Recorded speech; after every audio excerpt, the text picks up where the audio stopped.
Aptas Ayurveda. Reach Ayurveda to each. Ayurgrama 2.0, a unique national level Ayurveda contest on behalf of Charaka Jayanti 2024 with the theme Charaka for Change. In collaboration with Vishwa Ayurved Parishad, organized by Aptas Ayurveda Trust, supported and guided by National Commission for Indian System of Medicine, Rashtriya Ayurveda Vidyapith, Morarji Desai National Institute of Yoga, sponsored by Ashtavaidyan Thaika Tumos, Vaidyaratnam Aushadashala Trishur, Kerala, Ayurveda Shramam Private Limited, Chennai, Tamil Nadu, Unit of Shri Hospitals Group, Shri Dhutapapeshwar Private Limited, Mumbai. Prize for the contest is sponsored by students of late Vaidyaji Srinivasa Acharya.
सुवर्ण समृद्ध च्यवनप्राश स्वामला, उत्तम दर्जे के आंवले औषधि वनस्पति, गाय का शुद्ध घी एवं शहद से निर्मित तथा स्वर्ण एवं रजत भस्म से समृद्ध च्यवनप्राश श्री धूतपापेश्वर का स्वामला, संपूर्ण स्वास्थ्य एवं उत्तम रोग प्रतिकार शक्ति के लिए सेहत का खजाना, 2 चम्मच रोजाना।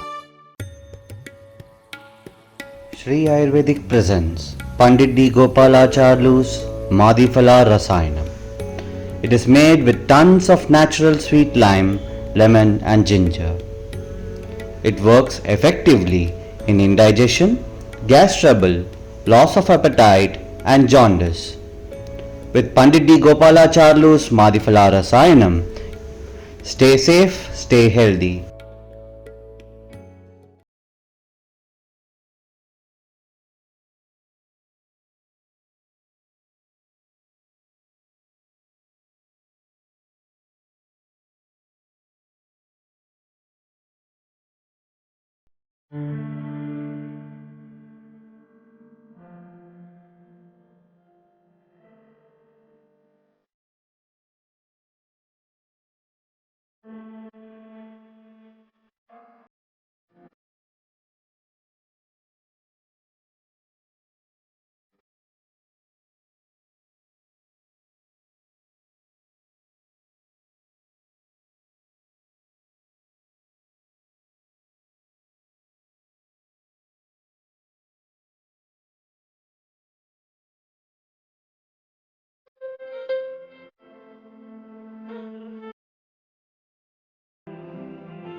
ಆಗ್ತೀವಿ?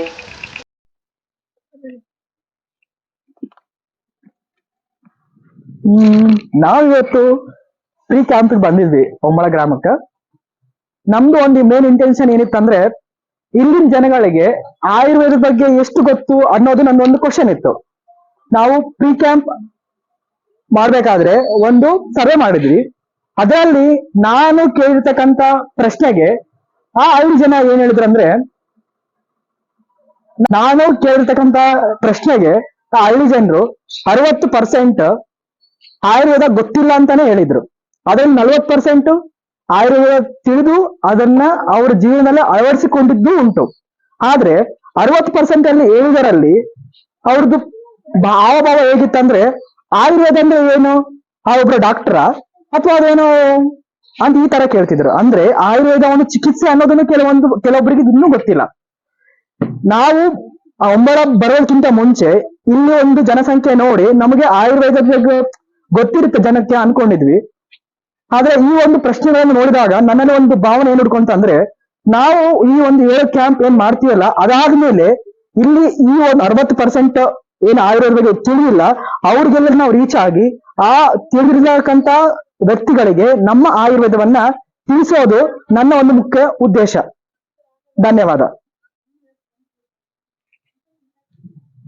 ಇವತ್ ನಾವು ಹೋಗಿರೋ ಪ್ರೀ ಕ್ಯಾಂಪ್ ಅನಾಲಿಸಿಸ್ ನಲ್ಲಿ ಒಂದು ಸರ್ವೆ ರೆಡಿ ಮಾಡಿದ್ವಿ. ಅದರಲ್ಲಿ ಆ ಕ್ವೆಶನ್ ಅಲ್ಲಿ ಒಂದು ಕ್ವೆಶನ್ ಇತ್ತು, ಆಯುರ್ವೇದ ಎಫೆಕ್ಟಿವ್ ಅಂತ ನೀವು ನಂಬ್ತೀರಾ ಅಂತ. ಅದಕ್ಕೆ ಮೋಸ್ಟ್ ಆಫ್ ದ ಪೀಪಲ್ ಏನಂದ್ರು ಅಂದ್ರೆ, ನಾನು ಯೂಸೇ ಮಾಡಿಲ್ಲ ಸೊ ನನಗೆ ಗೊತ್ತಿಲ್ಲ ಅಂತ.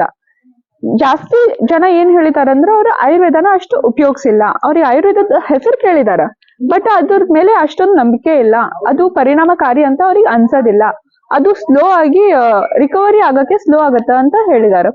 ಸೊ ನಮ್ದು ಏನ್ ಮೇನ್ ಫೋಕಸ್ ಏರಿಯಾ ಅಂದ್ರೆ, ಈ 7 ದಿನದ ಆಯುರ್ಗ್ರಾಮ್ ಕ್ಯಾಂಪ್ ಅಲ್ಲಿ ಅವರಿಗೆ ಆಯುರ್ವೇದದ ಬಗ್ಗೆ ಇನ್ನೊಂದಿಷ್ಟು ಅರಿವನ್ನ ಮೂಡಿಸಿ ಅವರಿಗೆ ಆಯುರ್ವೇದದ ಬಗ್ಗೆ ನಂಬಿಕೆನ ಹೆಚ್ಚಿಗೆ ಮಾಡಿ ಅವ್ರ ಆಯುರ್ವೇದನ ಫಾಲೋ ಮಾಡುವಂಗ ಮಾಡ್ಬೇಕು. ಅವ್ರಿಗೆ ಆಯುರ್ವೇದ ಒಂದು ಜಸ್ಟ್ ಚಿಕಿತ್ಸಾ ಪದ್ಧತಿ ಅಲ್ಲ, ಅದು ಒಂದು ಜೀವನ ಶೈಲಿ ಅನ್ನೋದನ್ನ ನಾವು ಅವ್ರಿಗೆ ಮನದಟ್ಟ ಮಾಡಿಕೊಡ್ಬೇಕು ಅನ್ನೋದು ನಮ್ಮ ಎಫರ್ಟ್ಸ್. Thank you. ಆಯುರ್ಗ್ರಾಮ 2.0. ಇವತ್ತು ನಾವು ಆಯುರ್ಗ್ರಾಮ 2.0 ಪ್ರೀ ಕ್ಯಾಂಪ್ ಹೋಗಿದ್ವಲ್ಲ, ನಿಮ್ಗೆ ಏನೇನ್ ಅನಿಸ್ತು? ಅಲ್ಲಿ ನಮ್ಗೆ 2 ತರದ್ದು ಜನರು ಸಿಕ್ಕಾರ. ಸ್ವಲ್ಪ ಜನಕ್ಕ ಆಯುರ್ವೇದ ಗೊತ್ತೂ ಐತಿ, ಇನ್ ಸ್ವಲ್ಪ ಜನಕ್ಕ ಆಯುರ್ವೇದ ಗೊತ್ತಿಲ್ಲ. ನಾನು ಹೋಗಿದ್ದೆ ಒಂದ್ ಮನೆಯಲ್ಲಿ, ಅಲ್ಲಿ ಒಂದ್ ಚಿಕ್ಕ ಮಗು, ಗಂಡ್ ಮಗು, ಅವ್ರಿಗೆ 2 ಜನ ಹೆಣ್ಮಕ್ಳು, ಒಬ್ನೇ ಮಗ. ಅವನಿಗೆ ಯಾವ ತರ ಅಂತಂದ್ರೆ ನಡಿಯಕ್ ಬರಲ್ಲ, ಕಾಲಲ್ಲಿ ಶಕ್ತಿ ಇಲ್ಲ, ಏನೂ ಇಲ್ಲ, ಎಲ್ಲಾ ಊಟ ಆಮೇಲೆ ವಾಶ್ರೂಮ್ ಇದೇನಲ್ಲ ಎಲ್ಲ ಕುಂತಲ್ಲೇನ. ಅವರು ನಮ್ ಕಾಲೇಜಲ್ಲೇ ಬಂದಿದ್ದಾರೆ. ನಮ್ಗೆ ಖುಷಿ ಆಯ್ತು. DGM ಆಯುರ್ವೇದ ಮೆಡಿಕಲ್ ಕಾಲೇಜಿಗೆ ಬಂದು ಆ ಹುಡುಗನಿಗೆ 8 days ಫಿಸಿಯೋಥೆರಪಿ ಮಾಡಿದಾರಂತ. ಫಿಸಿಯೋಥೆರಪಿ ಮಾಡಿಸ್ಕೊಂಡಾರ, ಅವಾಗ ಅವ್ರಿಗೆ ಕ್ಯೂರ್ ಆಗ್ಯದ. ನೋಡು ಸ್ವಲ್ಪ ಈ ಕೋವಿಡ್ ಅದು ಇದ್ರ ಸಲುವಾಗಿ ಬ್ರೇಕ್ ಆಗ್ಯದ. ಸೊ ಅವ್ರೀಗ ಅದನ್ನ ಕಂಟಿನ್ಯೂ ಮಾಡ್ಬೇಕಂತ ನಾ ಹೋಗಿದ್ದೆಲ್ಲ ಅವ್ರನ್ನ ನಂಬರು, ಆಮೇಲೆ ಅದು ಕಾಲೇಜ್ ಇನ್ಫಾರ್ಮೇಶನ್, ಟೀಚರ್ಸ್, ಆಮೇಲೆ ಡಾಕ್ಟರ್ಸ್ ಇನ್ಫಾರ್ಮೇಶನ್ ಎಲ್ಲ ಹೇಳ್ರಿ ಅಂತ ಕಾಂಟ್ಯಾಕ್ಟ್ ನಂಬರ್ ಕೊಟ್ಟಿದ್ದಾರೆ. ನಂಗೆ ನಿಜ ಇದು ತುಂಬಾ ಪ್ರೌಡ್ ಮೂಮೆಂಟ್, ಖುಷಿ ಕೊಡ್ತು. ಆಮೇಲೆ ಇನ್ನೊಂದ್ ಕೆಲವು ಕಡೆ ಹೋಗಿದ್ದೆ, ಅವ್ರಿಗೆ ಆಯುರ್ವೇದ ಬಗ್ಗೆ ಒಂದ್ ಸ್ವಲ್ಪ ನಾಲೆಜ್ ಇಲ್ಲ. ಆಮೇಲೆ ಅವರೇ ನಮ್ಗೆ ಕ್ವಶನ್ ಮಾಡ್ತಾರೆ, ಆಯುರ್ವೇದ ಅಂದ್ರೆ ಏನು, ಇದು ಅಡ್ವರ್ಟೈಸ್ಮೆಂಟ್ಸ್ ಎಲ್ಲ ಕೊಡ್ತಾರೆ ಆ ತರನಾ ಅಥವಾ ಏನಾದ್ರು ಇದೆಯಾ ಅಂತ. ಇಲ್ಲ, ಆಯುರ್ವೇದ ಅಂತಂದ್ರೆ ಅದು ಒಂದು ಬ್ರಾಂಚ್ ಆಫ್ ಸ್ಟಡಿ, ನಾವು ಅದನ್ನ ಡೈಲಿ ನಮ್ ಲೈಫ್ ದಾಗ ಅಳವಡಿಸ್ಕೋಬೇಕು ಅಂತೆಲ್ಲ ಹೇಳಿ ಬಂದ್ವಿ. Ayurgrama 2.0 Ayurgrama Ayurbharata. Subscribe and share this video to all and join hands with us to reach Ayurveda to each.